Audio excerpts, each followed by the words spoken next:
আমি সুস্মিতা ই রান্নাঘরে আপনাদেরকে স্বাগতম।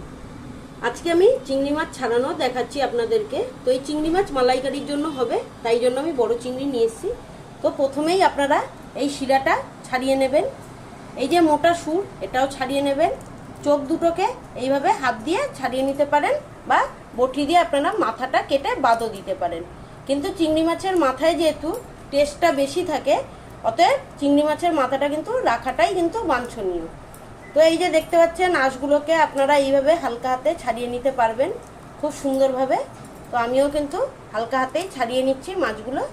তো দেখুন আমার পা সমেত কিন্তু দেখুন কত সুন্দর রয়েছে। এই লাস্টেরটা একটুখানি রেখেও দিতে পারেন কিংবা ছাড়িয়েও দিতে পারেন, আমি ছাড়িয়েই দেখাচ্ছি। অনেকে ল্যাসটা খায় না, ফেলে দেয়। তো এইভাবেও আপনারা কেটে নিতে পারেন চিংড়ি মাছ। কত সুন্দর গোটা জ্যান্ত চিংড়ি রয়েছে দেখতে পাচ্ছেন। তো এইভাবেই কেটে নেবেন। নমস্কার।